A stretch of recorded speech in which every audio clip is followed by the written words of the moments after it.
Well, welcome everybody. This is Jon Bergmann, Pioneer Flip Learning Global Initiative, flglobal.org, and welcome to one of our webinars, summer series webinars. We've been having a great time this summer meeting some amazing flip learning experts as we've been exploring what flip learning can and is becoming. Today we have two amazing, totally awesome guests. And tonight, the title of today's webinar is I don't need no stinking certification.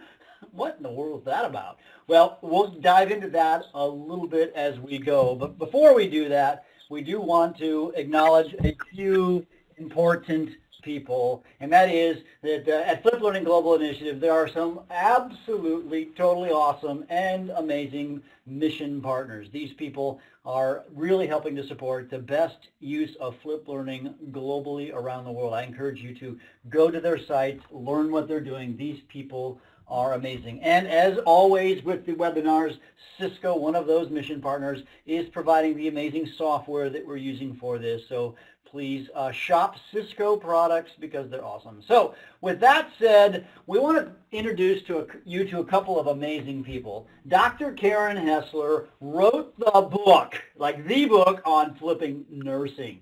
She is amazing. She knows flipped like the back of her hand. Also, we've got the amazing Dr. Raul Santiago joining us on holiday from Spain. He also wrote a book on flip learning in the Spanish world. He has a website where flip learning is like the top website like in the world. Amazing stuff that these guys have done. Both of them are fellows at the Flip Learning Global Initiative, research fellows. In fact, Dr. Raul Santiago is the lead research fellow. So with that said, these people know flipped, right? So here's the thing that's weird. You know, as we investigated flip learning in the past year, a small group of us, we realized there's 5 things you can know. We realized that flip learning is not static. It's evolving because of 3 factors. It's emerged as a global movement. There's a new awareness about flip learning, and it's created new opportunities.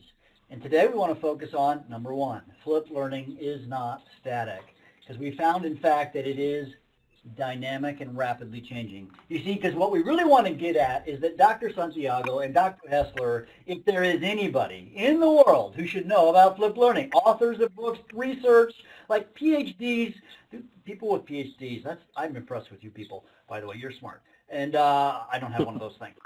I don't want one too, by the way, too much work. But, no, that said, and these two have a lot to share. So do you need certification? So Dr. Hessler, as you took the Flip Learning Certification course, talk to us.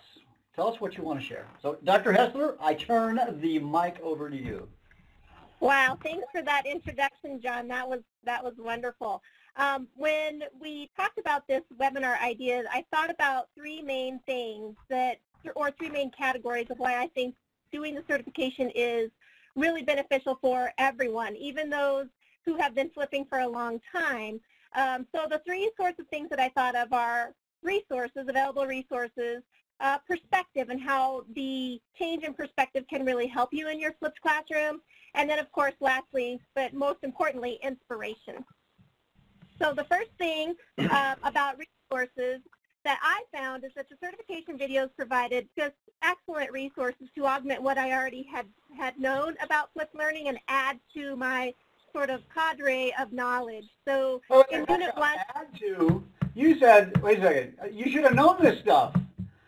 Yeah. You said the stuff you didn't know? I mean, you wrote the book. Yeah. I know, and that's the funny thing is that part of the certification completion really humbled me in a way, because I was sharing with John in a separate conversation that I felt like, well, you know, it's a formality. I'm sure I'll pick up a few things, but I was really impressed with all of the great information and sort of the reminders, reminding me, confirming that what I was doing in the classroom was really beneficial. And I knew it, but then to have John say that I was doing something correct was really powerful for me and really inspired me to keep moving forward with it. So additional literature that I didn't really know about, some that was Jon's himself about student perceptions, just helping me remember that active learning is really where the learning occurs, and helping me to not slip back into my lecture mode, because sometimes, I don't know about you all, but sometimes I get a little bit lazy and I think, oh, I'm just too tired to flip this particular lesson. But after doing the certification, it just made me say, I'm not doing my job if I don't do my flipping and do it really well. So, awesome. Yeah, sorry, Karen. I wanted to insist on that point, because here in Spain, the homework problem is, very, very big. So if we consider that they are spending less time on doing the flipped learning homework than the traditional one, we are gaining points. So it's great. And especially if we consider that the time they spend watching the videos, I mean, it's not more than the hours that I usually spend. So there are two very important things to convince parents about the benefits of flipped learning. Good points, good points. Thank you, Raul. And I think that will also help me with sort of my championing the flipped classroom to not only my colleagues, but also the students that I teach, because I hear those complaints. Complaints is probably not a good word. Those concerns over and over. And this is a great way for me to say, yes, but there has been research and we have found. So I'm really thankful for that additional information. So moving along with other resources, I think that just finding out how other people plan for their flipped learning is really helpful, because much like I'm a nurse, so much like nursing, you can take bits and pieces of what others do and really add it into your kind of routine. Unit 4, the tech tools of the flipped classroom, I knew some, but boy, added a lot of knowledge there.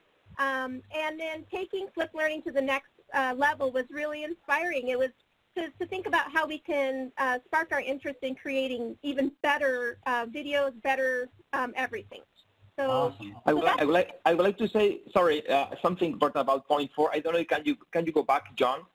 Yeah. I think the second, unit 4, I think it was, yes. I think that lesson 4 should be summarized in one great sentence that I use in all my conferences. Is teachers should know first why and then how, because they are sometimes very obsessed by the tools and by the technology, but first they should consider why they have to use that technology. I think this is very important, and since that moment I am using that sentence to say, teacher, don't worry about technology. First, why you are doing this. Yes, thank you. That's a good point. Very good point, Raul. All right, perspective. What's perspective? What do you see on that, Dr. Hessler? Well, so real quickly, just thinking about perspective as another mental way to think about something. I am in higher ed, and a lot of what other people are doing with flipping are from from not even undergrad, but K-12. So I think that learning from Jon in the certification will help you gain a new perspective on what you've already been doing with the model and add to that perspective, kind of changing the way you're looking at things. And hearing others' experiences and ideas about flipping is really very necessary and very helpful. And I'm more of an innovator on my campus, which is why I wrote the book and why I like flipped learning. And a lot of my colleagues are still stuck in the lecture mode. And I just find that it's really helpful for me to reach out and find others that are flipping. So finding new ideas and approaches also to freshen your application and do some new things, because we don't want to get stuck in a flipping rut, just like we don't want to get stuck in a lecture rut. So, let me also say this, you're kind of talking, though in the certification I am the teacher, the reality is that was not just Jon teaching. It was compiling people like you who we've met with from all over the world. So it's not just like Jon's ideas of flipped learning. It really is the Flipped Learning Global Initiative's best research practices, best innovative classrooms. So it's really it's bringing all those pieces together from all the years of research that we've done. So, all right, and inspiration. You said it's inspirational, really. Okay, that's cool. Yes, absolutely. So I don't know about you all. Whenever I go to a great conference, a great seminar, or I complete a great series, I get really inspired to do new and wonderful things. So I think that the certification will definitely do that. It'll take sort of what you have as like a really thin layer of icing on a cake and just fluff it up and make this huge layer that you can just really get into and think about all the great ideas. It's going to inspire you to continue to use the flipped classroom. not only for research-based reasons, but for practical reasons. I actually find flipping much more beneficial to myself as a faculty member. I really enjoy it, and I find that the students enjoy it. And when I'm done with class, I'm not exhausted. I actually have enjoyed the lecture, or the class time, I should say. See, I'm still saying lecture time. We're stuck in it. And it will get you connected with others who are flipping and get you a network of support. I really liked the discussion board at the end of each unit, and really looking at all of the different comments that others had posted was very helpful. So yeah, there's hundreds of comments, and they are inspirational for me to read. I love, and actually some of the stuff we'll be doing in later certifications are coming straight from those discussion boards from amazing people like yourselves who are in the program. Yeah, it's funny what you said, Karen, about they get tired. In my university, I am applying flip learning since 6 years ago, and they say we are really tired at the end of the class, and I say, yeah, it's logical because this is active learning.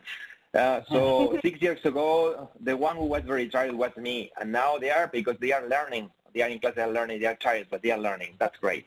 Raul. That's such a good point. So Albert Einstein, always got to end with a quote with Albert. He's awesome. So why Albert? I love quotes, and I just always tell my faculty members something like this, but Albert says it so much better than I could. And he says, it's not that I'm so smart, it's just that I stay with problems longer. And so I think the certification will actually help you stay with any of the problems that you had with flip. This certification is really going to help with those problems and give you great ideas, inspiration, and just help to fill your teaching well. I think it's just really, really helpful. Awesome. So, Dr. Santiago, you are going to do some stuff here. So thank you, Dr. Hessler. Let's hear from Raul. Okay, thank you, John. First of all, thank you for inviting me to this webinar. This is really an honor for me. So I am going to try to summarize the many things I learned from the certification. As you said before, I had the honor of translating your course into Spanish. So I had to watch the videos many times, and the more I watched them, the more I learned. So it was great. I will try to do this in 4 main ideas, but I could be great in 11. So the 4 things I didn't know, or perhaps I knew, but I know that I am conscious about the learning I've got. So the first thing I think is very important, especially in the university, is because many people confuses flip learning with blended learning. So in the blended learning model, we don't have this connection between the individual and the group spaces. In the university, when we are working on blended learning, this is what we call mixed learning. The online is going one place, the classroom is going another place. If you want to do flip learning, you should connect both the spaces, as you can see the next slide, please, John. So sorry, this is in Spanish, but this is very easy to understand and to translate. I will say that every flip learning is, of course, blended learning because it's in two or perhaps in 3 moments. But every blended learning is not flipped because this connection doesn't exist. So if you do flip learning, it's okay, but blended learning is a different thing. So again, with Marzano's research, I think this is great, and this is, a failure of the system. We should change this. When I show teachers that many thousands of them think that we spend most of the time explaining new content, I mean, they get crazy. The schools and the university of the 21st century should be focusing on attending the individual needs and higher order thinking skills according to Bloom's taxonomy. And explaining and many other things should go to the, I want to understand the graph. You're saying that in a traditional class, they spend most of their time on new content, practice, and then hot. Yeah. In a flipped classroom, this is what happens. Is that what you're saying? Yeah. Yes, this is what it should be. Yes. So I said, if you apply flip learning in 2-3 years, the graphic should be like that. The second point is, I think something that they consider very important, because many people think that this is 2 moments or 2 spaces. The individual space, or the class, of the home space, or the library space. and then the classroom of the university space. I should say that there are three moments. For me, the most important one is the third one. Can you go to the next, please, John? So the third one is out of the class. So if we do a good flipped learning before, if we take this active learning into the classroom, we will have time to get the best from the individual students and do what we call personal learning environment. So we should guide every student with their personal objectives to get the best, the most, the most powerful knowledge for each of them. So flipped learning is not 2 models, should be 3. This is something I use in my classes. Sorry, this is in Spanish again, but there you see I use lots of digital portfolios because I think that digital portfolios, even if they are individual personal portfolios or they are group portfolios, digital portfolios, they are great to reflect about how they are learning, what they are learning, and show the evidence of the learning. So I learned that this third moment should be something very important in the process. So you're saying that the third moment or the third part should be the reflection piece. Is that what you're really saying? Yes, should be reflection, can be, if they are young, of course, a reflection with the teacher, with the tutor, or when they are, older, of course. This is a more personal process in which, family, parents, and many other people can be involved. Yeah. But should be a reflection moment. Mm-hmm. Okay, third thing. This is, very technical. Some teachers think that the videos are massive online open courses, and this is not. Flipped learning videos are different, and this is something I learned from John, especially when they say that teachers should create his or her own videos because your voice, your image, the way you explain things is something that they are going to get. So yeah, you're hitting the point. Good. I'd say the good point. We talk about this in the CERT is that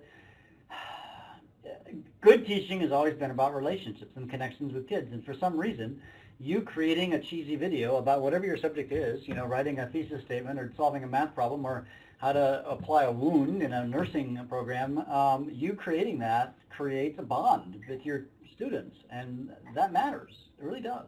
Yeah, especially because if you think that, I believe that just in time teaching, what they need now at this moment, and I should, create something very fast with a good quality of content, good video and audio quality, in order to get the best.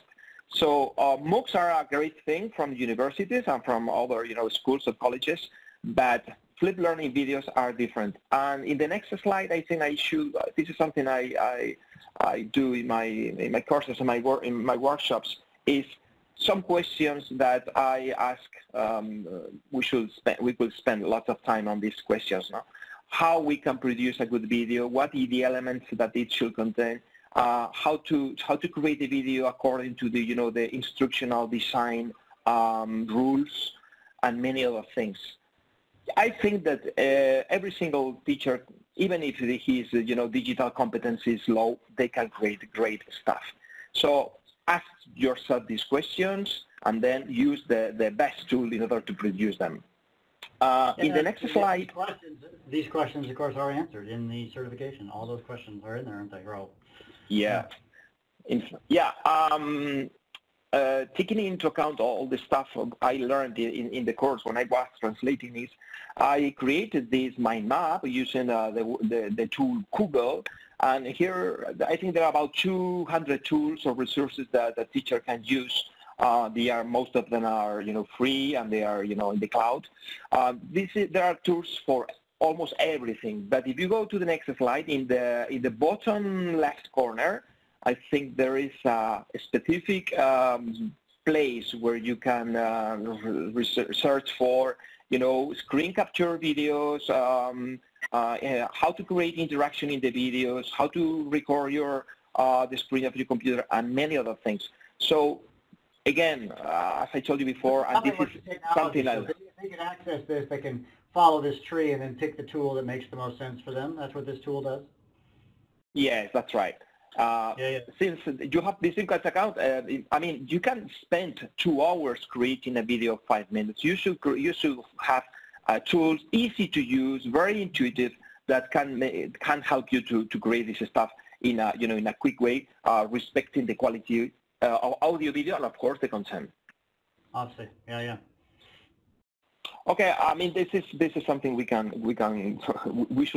shouldn't go inside because this is very complex about the many different moments in which you can use these tools. The last thing, it is the fourth. Yeah, thank you, John. Technology.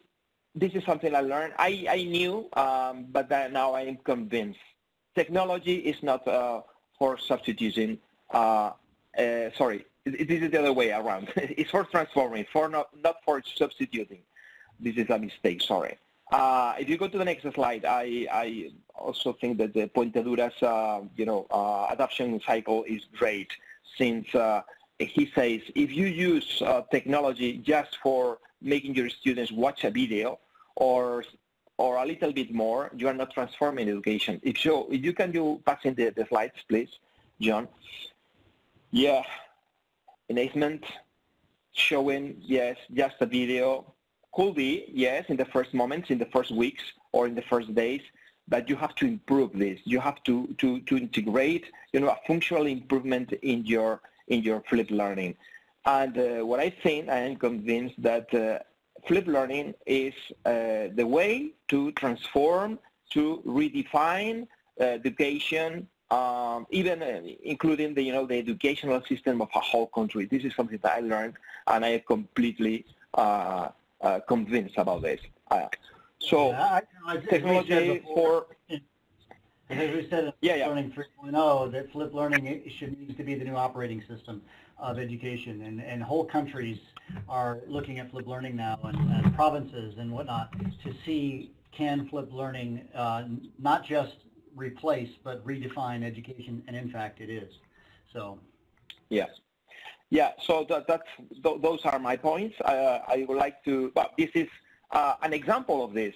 If you use one of these great tools, there are many of them, but just for fun in the classroom, it's okay. But look at the analytics that these kind of tools provide you. If you create a good stuff, you have this X-ray tool to know what's happening in the heads of your students. So this is really, really great. And this is the way of transforming education. So thank you very much.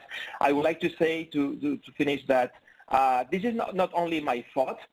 Many of my colleagues in Spain, very good flipped learning teachers, have done the certification, and they are really happy, and they have the same thought than me. I learned a lot. I learned many things I didn't know that I should know. Thank you, John. So let's turn it over and take a look and see if there are any questions. This is an opportunity for you to interact with Dr. Hessler, with Dr. Santiago, with me. We'd love to hear what your questions are. So I'm going to pull up the question tab.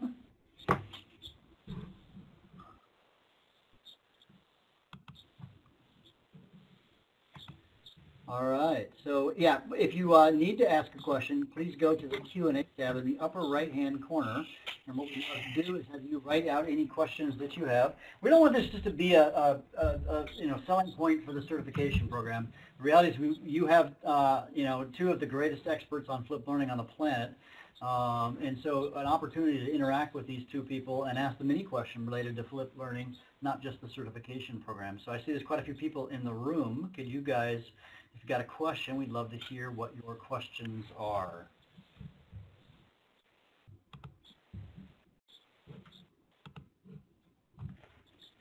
Can I ask a question, John? Of course, yes. Yeah, we can just have a conversation. People don't have questions. I'm going to ask a question to Karen, because I think that when teachers, professors in the universities start with this thing, how do your colleagues look at you, Karen? What are their impressions? Do they ask you things? Do they question the things you are doing? Are they trying to do the same? Thanks for asking, Raul. I think most of them are fearful of the extra work that it takes, but I keep trying to tell them that once you have, it's sort of like lesson planning. My mom was an elementary, first grade teacher forever. So I saw her write out many, many lesson plans, but I saw her reuse those.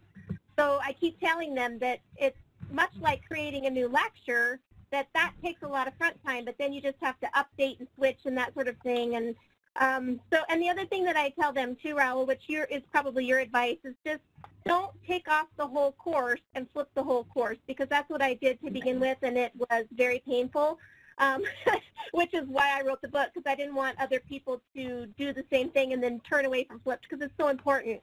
So I tell them, find one piece of content that you feel like you are a content expert in, and then flip that, and then refine it. And then once you get that, then pick another one, pick another one, pick another one. And before you know it, you'll have the entire course flipped. But I think one of my biggest mistakes was trying to flip the entire thing in one semester, because that's just sort of the kind of person I am. I'm a jump in with both feet, and I'm not afraid of a bunch of work and hard work. I love to work, which is kind of weird. So I think that is the advice I give them when they ask me. Yeah, go little by little. And especially, I will say that don't duplicate, because many other teachers say, okay, I'm going to try flip learning, but, just in case, I will do the same. So double homework, double things. So you have to change. You have to decide. To take your choice, okay? So not that way and not the other. Go little by little, and you will see the effects. And, of course, they should be conscious. They should be aware that this is extra work at the beginning. This is an extra effort. This is extra time. And this is something you have to be very aware, because otherwise you have tons of things to do in the very first beginning. Yeah, I see Thank a you, lot of Karen. fear. I see a lot of fear in some faculty. In fact, there was one faculty member that asked me about it, so I went in and actually helped her make her video. I did all the technical pieces. All I had her do was talk. And then I said, hey, how'd the flipped classroom go? I'm so excited to hear about your experience. And she said, well, at the last minute, I decided not to do it. And I was like, no, you want everything done. Yeah. Oh, we got a question from the audience. They want to know if your students mind being tired. Sorry, again? Your students mind being tired? Cansados. You know what happens? At the end of the academic year, of course, there is a, institutional form. They ask things about the subject and the other things, and ask them, are you tired? Yes. Did you learn? Yes. They are absolutely convinced they learn a lot. So you came here for this, for learning, and tiredness is the result of your effort. So this is great. They don't mind being tired, because they see that there's very practical. The subject I teach at the university is about psychology, testing, and things like that. They know they are learning how to apply the knowledge, because the theoretical things have gone in the flipped learning individual space. All right, we got a question from Justin. I'll throw this at Karen. As a new teacher, what would be a good starting point in flipped learning? Which do you feel is the most important part of starting a flipped classroom? How would you help Justin? Justin, that's a great question. I think similar to what Raul and I were talking about before, is just start slow, go slow, and give yourself a break, because sometimes the first time you do something, it's not going to be perfected. And I think many of us who are in academia and in education really want things to be perfect the first time out of the gate, and that just doesn't happen. So I think don't throw the baby out with the bathwater. You got to remember that flipped really works, and what didn't work last time, you can just revise. And part of that reflection too, I think, after you get done with flipped content, and I would start with something that you feel like you are a content expert in, because you will be letting go of your control. So if you do a video ahead of time, if that's how you want to do it, and then you come in, you're going to be constantly fielding questions from students about content that you're teaching, so you want to make sure that you're real solid in that content. So I would pick something that you feel really comfortable with to begin with, and flip that piece, and then ask the students afterwards, how was this? How could we have done it better? And then use that feedback to refine it and make it better the next time. Yeah. If I can say something, yeah, sorry, John. I will say that something that I would say is that they should also consider how they are going to plan the assessment, how they are going to evaluate. Are you going to change the way you evaluate your students? Because probably if your flipped learning works well, and this is going to work, how you are going to evaluate your students in a different way. So this is something that I think is important. Very, very good. So I'm looking at the clock, and we have spent our 30 minutes. So you guys have any last words for people who are listening to the webinar? Like 30 seconds each. This is Karen. I would just say, go on, complete the certification. You won't be disappointed. You can go back in and watch things over and over again. There's some great tools and tips. It's worth it. Yes, very fast. Many of my colleagues are saying, where is level 2? Well, level 2 is going to be, it's true, okay? Awesome. All right, well, it's been great having everybody join us for this webinar. Dr. Santiago, Dr. Hessler, you guys are total rock stars, and we appreciate the work that you are doing. For those who are still listening, we encourage you to go to flglobal.org to learn more. There's blog posts. Obviously, there's the certification we've been talking about. But the key thing, folks, is that we think and rethink what education should and needs to be in the present age. We need to change the foundation of education. I mean, if you're in the world of education, you know that the system has many breaks in it. It's broken in many ways, not completely, but and we need to think of a new way to change that. And the flipped learning is the new operating system of the education system when applied right, when done well, when people understand it. It really is and has been and will continue to transform education. So we encourage you to go to flglobal.org. So thank you for being in this short briefing. We encourage you to come back to flglobal.org/webinars, and you'll discover some additional resources. This video will be posted there, as well as all the previous summer series and even the spring series. All of them are posted, and they're linked there via the YouTube. We encourage you to go there, and there are some subsequent ones coming up. We've got one coming up soon about project-based learning and flipped learning. I think it's in August sometime. Encourage you to go to flglobal.org/webinars where you can find out and sign up for that. So we will see you at the next webinar.